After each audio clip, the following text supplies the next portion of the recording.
Maria Singh longs to play softball.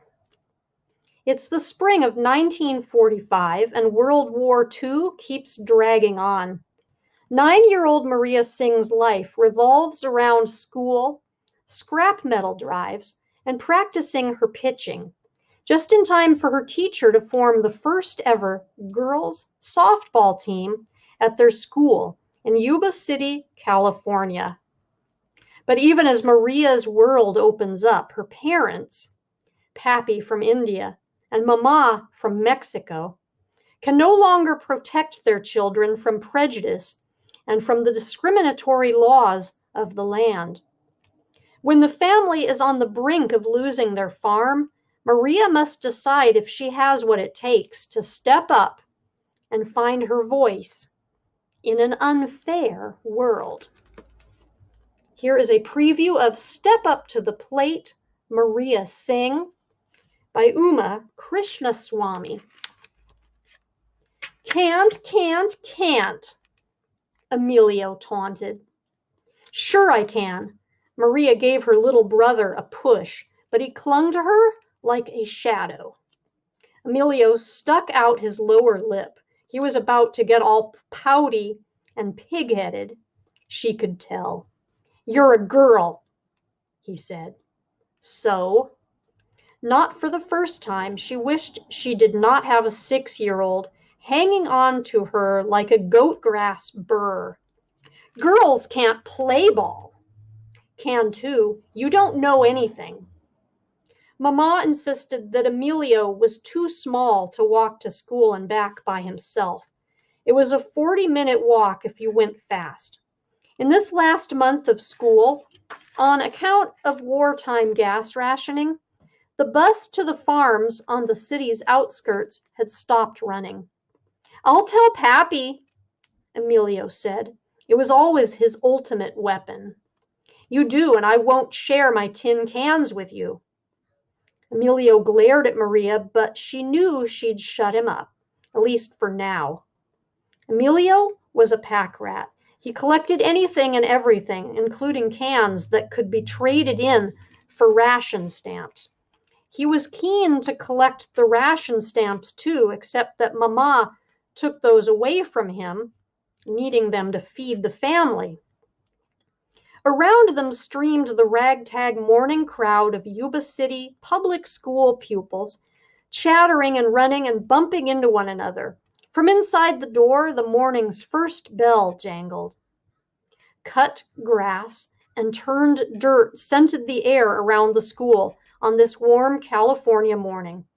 Maria wound up her throwing arm, the way she'd seen Babe Ruth do in the old newsreel at Smith's Theater, the one in which the Babe was coaching girls to play ball. The projector got stuck, so the Babe taught the same girl her stance over and over again, until even Maria wished he would get on with it and show them how to bat. And Pappy was about ready to burst from exasperation.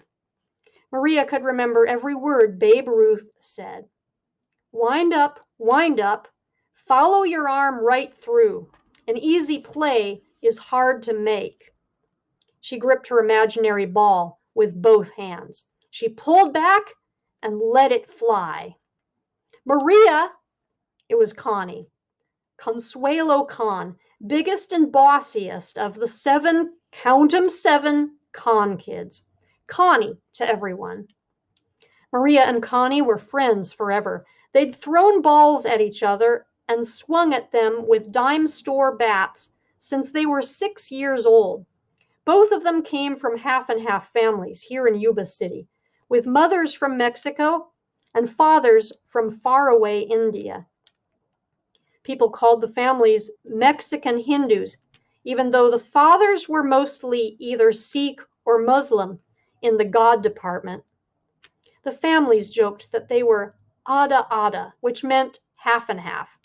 The fathers had come from India during famine or war, and then found themselves in these strange United States, forbidden to marry outside their race, unable to go back.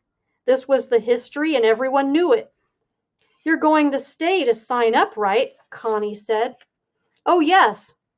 Maria pushed all the objections out of her mind, pushed her entire family away. Pappy and Mamma and Emilio parroting Pappy. Good, Connie said. Go on, Chica, don't dawdle.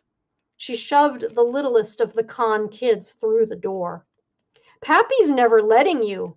Emilio had found his gumption again. He hopped and skipped ahead of Maria, singing, Never, never, never. He'll never let you play. Quit it, Emilio. Yet secretly, Maria's heart turned over. Pappy's never gonna let you. It was true, wasn't it? Even after all his years in America, even with a wife from Mexico, Maria's Pappy carried too much of his native India within him. She knew only too well that in his old-fashioned view, girls did not wear shorts and run around on ball fields. Connie shot her a sympathetic glance, shrugged, and vanished through the school door behind her brothers and sisters. Maria appealed to Emilio. I gotta stay behind after school. Don't tell Pappy and Mama. Just stay and wait for me, okay? What about Tia Manuela? You can't tell her either. I mean, he insisted, she's coming today. Tia is. Maria's heart gave a little guilty lurch. How could she have forgotten? Their sweet auntie, Mama's baby sister. Softball sign-up had pushed Tia Manuela clean out of Maria's mind. She pulled herself together. We'll be home before then. She never comes till late anyway. He scrunched his nose up at her. Don't tell, okay? She tried not to sound desperate. He gave her a sly look. Will you give me half of your tin cans? Behind the bathhouse at home was a pile of cans waiting to be salvaged. Pappy said tin cans were going to war to help America, though Maria was not sure how that worked exactly. You could turn them in for ration stamps. That much she knew. It was as good as getting cash for your trash.